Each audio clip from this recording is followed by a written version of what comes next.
આજે હું તમને નહીં, મારી જાતને એક સવાલ પૂછવા માંગુ છું. આખરે હું કોની સામે લડી રહ્યો છું? દુનિયા સામે કે મારા પોતાના મનની સામે? જય શ્રી કૃષ્ણ મિત્રો. આ સવાલનો જવાબ શોધતા મને સમજાયું કે મારી સૌથી મોટી લડાઈ બહાર નહીં, મારા પોતાના જ મનમાં ચાલી રહી છે. આપણે ઘણીવાર આપણા દુઃખનું કારણ લોકોમાં શોધીએ છીએ, પરિસ્થિતિઓમાં શોધીએ છીએ, નસીબોમાં શોધીએ છીએ, પરંતુ ક્યારેય થોભીને પોતાના મનને પૂછતા નથી કે ખરેખર સમસ્યા બહાર છે કે મારા વિચારોમાં. કારણ કે માણસ પહેલા મનથી હારે છે, પછી જીવનમાં હારે છે. એક વાત મને હંમેશા વિચારવા મજબૂર કરે છે.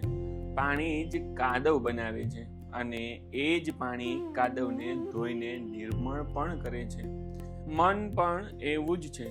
એ જ મન દુઃખનું કારણ બને છે અને એ જ મન સુખનો માર્ગ બતાવે છે. જય હિન્દ, જય ભારત.